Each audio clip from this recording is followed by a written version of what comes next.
Wonder everyone, our quote this morning says, "Embrace the change in our industry as a stepping stone to greater opportunities. Every new challenge is a chance to redefine success and elevate the ways we serve our community." I wanted to touch base on the new forms that we have out and go through an overview of those new forms. If you're a listing agent and you already had an existing listing agreement prior to the new forms or prior to the changes, you will need to have completed a modification to listing agreement form.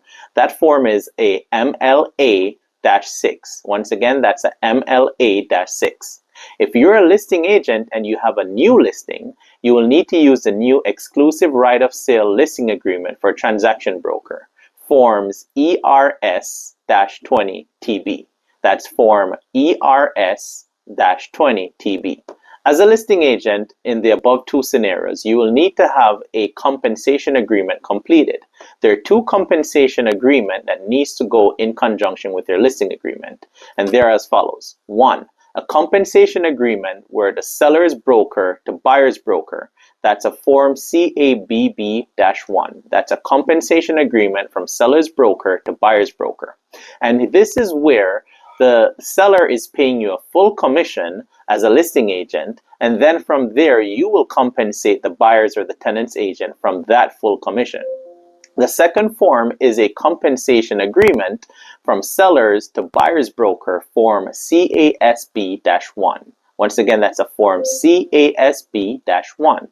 This is where the seller is paying you and only on the listing side of things, and then from there they will compensate the buyer's or the tenant's agent whenever an offer is received. As a buyer's agent or a tenant agent, prior to showing any properties, you should reach out to the listing agent to find out if they're paying a commission on the property and receive one of the above mentioned compensation agreements to be signed and executed.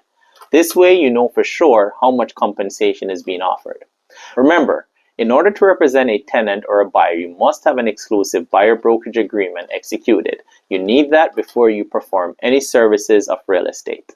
Also, please note that a modification to compensation agreement should only be used if an amendment is needed to the terms of an existing compensation agreement. So if there is not an existing compensation agreement in place, a modification form is not applicable. I'm getting a lot of calls from agents that are already receiving modification to compensation agreements to outline their commissions, but there's an issue with that, because if there wasn't an initial compensation agreement that was sent to you, then a modification or an amendment agreement is not needed. So what you would need, if this is your initial time having a conversation with a listing agent, or if this is your initial time as a listing agent sending a compensation agreement to a buyer's or tenant's agent, you need to have a compensation agreement, not a modification. A modification is only done when there's an original compensation agreement.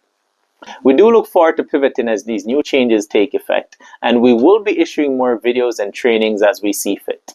That's it on this week for Real Talk. Have a good one and see you on the next.